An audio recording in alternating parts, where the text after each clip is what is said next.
Beauty was used to men like him. Loud, drunk, entitled. "You've been ignoring me all night, fine girl. At least give me your number." "That's not on the menu, sir," she replied calmly, trying to pull her wrist away. He tightened his grip. "When I talk to a woman, she answers me properly." Let go of my hand. Or what? Before she could move, another voice cut through the music. You heard her. Let go. The man turned.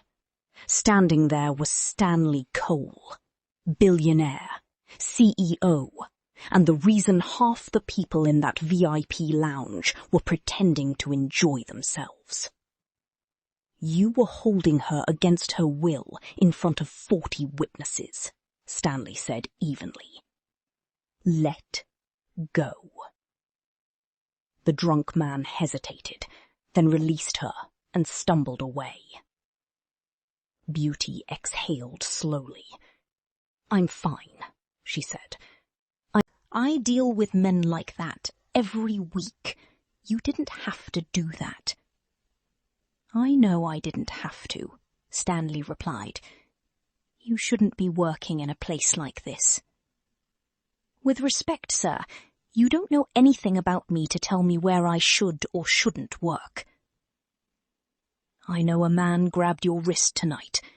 I'm guessing it's not the first time." "You think because you stopped one drunk man, you understand my whole life?" she asked, her voice firm but tired. "You know what's not safe? Hunger.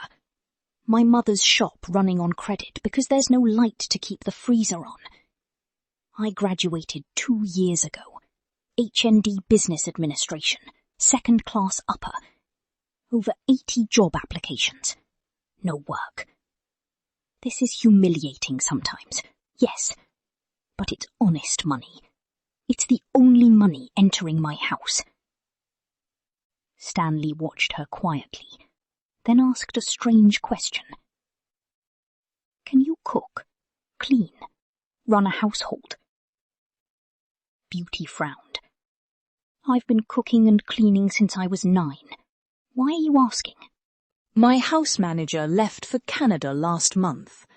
I haven't replaced her. It pays 4 times what you earn here. Your own room, your own bathroom.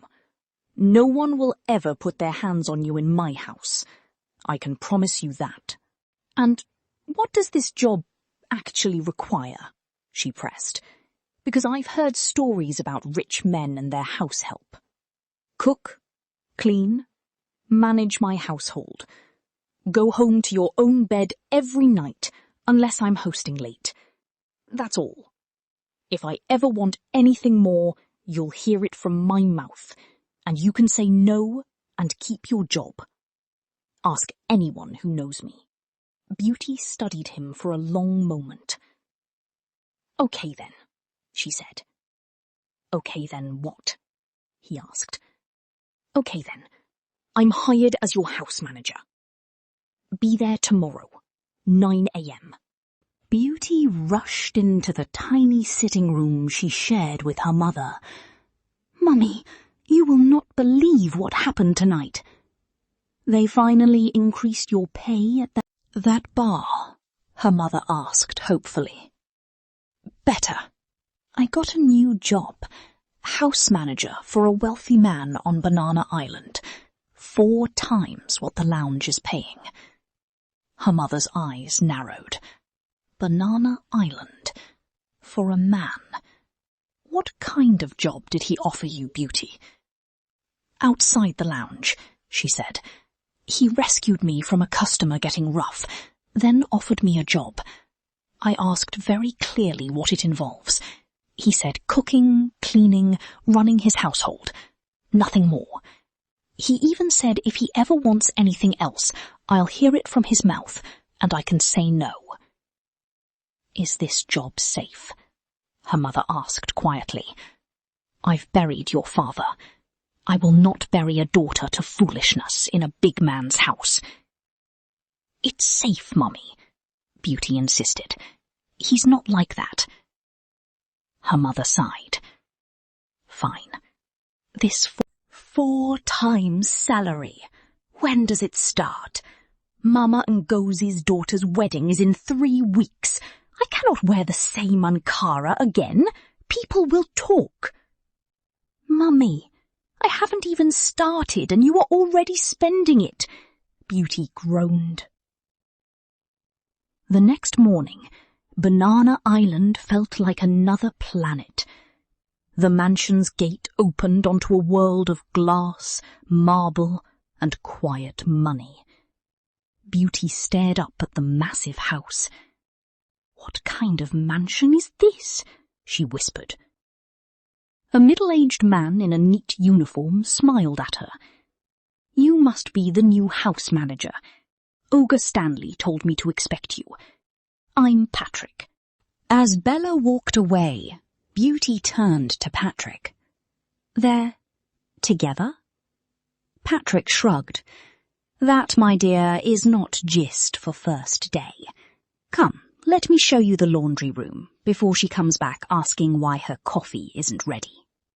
By the end of her first full day, Beauty had already rearranged the kitchen, labelled shelves, and made a rough schedule for the staff. As she prepared to leave for the night, she knocked gently on the study door. Sir, I'm heading to bring your tea before I go. Do you want it now? Stanley looked up from a desk buried in documents. His tie was loose, eyes tired. Tea is fine, thank you. Is everything okay? Sir? She asked carefully. Long day. The board is fighting me over an old contract. My mother always says, trouble shared is trouble halved. Beauty replied lightly. But I understand if you don't want to share with your house manager of one day. He gave a faint smile. That's a good saying. You're close to your mother? She's all I have left. My father died when I was 11.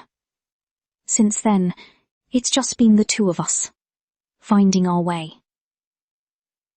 My mother died when I was 10, Stanley said quietly. I'm sorry, Beauty replied. Don't be.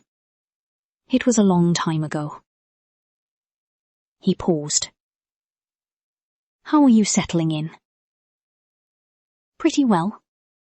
Kitchen is under control. We'll start properly tomorrow. Good night, sir. I'll see you tomorrow. Stanley, he said suddenly. Sir? You can call me Stanley. Sir makes me feel like my father. Days turned into weeks. Beauty learned the rhythms of the house, when he preferred tea instead of coffee, which meals actually made him finish his plate, and how silent the mansion became after midnight. Patrick noticed first. Before you came, Patrick told her one evening at the gate after she brought him extra rice. Half his food came back untouched. Biscuits and black coffee many nights. Locking himself away. I worried for that boy. Now, every plate is empty. That tells you something, even if his mouth keeps quiet. Maybe he just needed food that reminds him eating can still be comfort, not a chore, Beauty said softly. Patrick smiled. This house has been needing someone like you for a long time. While Beauty found her place, Bella's world was falling apart. Her boyfriend of 3 years, Daniel, a kind, steady maths teacher, sat across from her with a box of jollof rice, expecting a normal Friday. Instead, she ended their relationship. 3 years, Bella, he said, stunned. This is about a man, isn't it? A name on a gossip blog? After everything, you're leaving me for a possibility? It's not like that, she insisted. I just need to focus on myself. But it was like that. She moved slowly into Stanley's guest wing, telling everyone her new lecky apartment wasn't ready. Her landlord had given her notice. The agent kept delaying, and she showed up at Stanley's gate one night with all her bags and a trembling voice.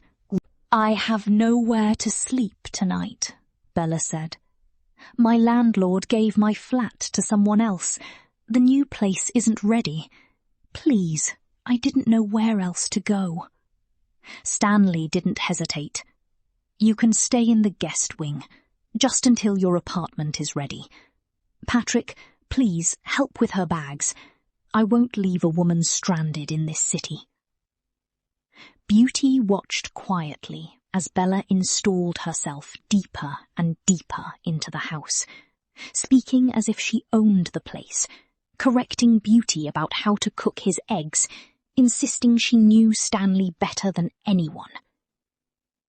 Then one evening, a knock came at the gate. A young man stood there, eyes raw with hurt. I'm sorry to disturb so late, he told Patrick. I'm looking for Bella Grant. I was told she's staying here. I just need 5 minutes. And you are? Patrick asked. Daniel Bishop, he said. She's my girlfriend. Moments later, Bella came rushing down the stairs. Stanley, this is the man I told you about, she said breathlessly. He keeps following me. Please, can someone call security? Daniel stared at her, stunned. Following you? Bella, I've been your boyfriend for 3 years. I'm trying to understand why you disappeared without a word. Stanley stepped forward. Sir, I think it's best you leave now. Please, Daniel begged, voice cracking. Ask her anything real about me. My name, my mother's name, my job. That's not the knowledge of a stranger off the street. I just want to feel safe, Bella whispered. The word safe hit Stanley like a punch. He ordered Daniel to leave, promising to call the police if he returned. Later that night, on the balcony, Beauty spoke quietly. That man's face when he turned to go, she said. That was not the face of a stalker. That was a man who lost something he didn't see coming. I know, Stanley admitted. I think I knew it even while I was telling him to leave. But the moment she said safe, something in me stopped thinking. And then, for the first time in years, he told someone the whole story. How his father, a respected man in public, became a monster when he drank. How his mother had a secret language of warning signs she'd taught him before he knew multiplication tables. How, one night, a 10-year-old boy froze at the top of the stairs and watched his father beat his mother until she made no sound at all. She died before the ambulance arrived. His father went to prison. Stanley went overseas, building a new life, a new company, a new name, but never losing the terror that his father's darkness might live in too. That's why I react that way to the word safe, he said. I'd rather act too fast 100 times than freeze one more time. Listen to me, Beauty answered gently. You are not your father. A man who reacts that fast to protect a woman, even when he's being lied to, has already won the fight he thinks he's still losing. Your instincts are pointed in the right direction. They just need better information sometimes. That's not the same thing as being broken. How do you always know what to say? He asked. I don't, she smiled. Mostly I'm just badly paraphrasing my mother and hoping it lands right. The house changed after that night. Stanley's walls, cracked open by his father's sudden reappearance in the news and by Bella's lies, didn't close all the way again. When the story of his father's attempted reconciliation hit the blogs, his board panicked. His assistant pressed him for statements. Bella hovered, offering comfort with a price. Beauty simply knocked on his door with a tray in her hands. It's me, she said softly. I'm not here about your father or the board. Patrick said you skipped lunch. I only came to fix that. Eat before it gets cold. I'm not asking for anything else tonight. Later, on the phone, her mother's voice was firm. Is this man good to you, Beauty? He's the gentlest man I've ever met, she admitted, but he's carrying something heavy. Today pulled all of it to the surface. Then go to him, her mother replied. If a man is hurting and you care for him, you don't sit in your room turning his pain into gist. Go and stand beside him. Even silence shared is better than silence alone. And Beauty, send me money on Friday. Don't let love make you forget your responsibilities. I won't forget, Beauty laughed. I love you, Mummy. She went back to the study. I'm not bringing tea this time, she said. I'm just here. He told her about his father's visit, about his anger and his disgust at the part of him that still wanted, deep down, for his father to be sorry. That longing doesn't make you weak, Beauty said. That's just the shape grief takes. He studied her, then spoke with unusual vulnerability. Do you know how many people talked to me tonight before you brought that soup? My assistant, the board, Bella. Every single one wanted something from me before they asked how I was. A decision, a statement, a performance of emotion they could respond to. You didn't perform concern. You brought food because I missed lunch, the same as you would for anyone. You treated me like an ordinary man who forgot to eat. I can't remember the last time anyone did that. Everyone else sees Stanley Cole, the company, the name, my father's legacy. You're the only one who makes me feel like just Stanley. He took a breath. Beauty, he said slowly. I need to ask you something. And it has nothing to do with tonight's mess, even if tonight is when I'm finally brave enough to ask. These past 2 months, even with everything happening in this house, having you here is the first time since my mother died that this place has felt like a home instead of a building where I sleep. I won't call this nothing the way Bella and I once called something nothing. I know I'm falling in love with you. Stanley, I'm your house manager, Beauty replied, heart racing. It's complicated. There's also a woman 2 doors down who still hasn't left. I know all the reasons, he said. I'm dealing with the woman 2 doors down properly, soon. None of that changes what I said. I'm not asking you to answer tonight.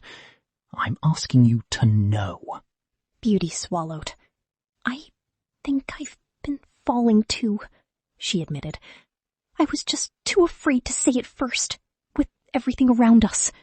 Ask me again properly, she added with a small smile. Then I'll answer properly. Deal, he said. Bella, watching from the shadows of the guest wing, saw more than they realized. She called a friend in HR late at night, voice tight with jealousy. There's a girl, Beauty Johnson. working as Stanley's house manager. I need to know if she's been applying for other jobs. Banks, corporate, anything. Just check the databases. I need something to work with. You're playing a dangerous game, her friend warned. If he finds out you're digging into this girl's life, it won't make you look better. I don't care, Bella snapped. I watched him kiss her like it was the easiest thing he's ever done. 3 years. I never got that from him. I need something. Anything. 2 days later, Bella walked into the kitchen like a storm. Still think I'm a guest in this house? She sneered at Beauty. Your days are numbered. I don't work for you, Bella, Beauty replied calmly. When it's time for me to leave, I'll go gladly. Soon after, Bella confronted her in front of Stanley. 3 job applications to different banks last month, Bella announced dramatically. Lying to your own mother that you were too busy with house duties to attend interviews because you didn't want to risk losing this arrangement. Does he know, sweetheart? Bella, that's enough, Stanley interjected. Oh, don't act so noble, Bella shot back. You've let this girl disrespect me for 2 months because my apartment isn't ready. Is that my fault? Actually, Stanley said coolly, since you mentioned it, I took the liberty of calling Mr. Carlton last week. The Lecky flat has been ready for 6 weeks. Painted, furnished, keys collected by your friend, Yvonne. Bella's face drained of colour. There were complications with the previous tenant, she muttered. The previous tenant moved out in April, Stanley said.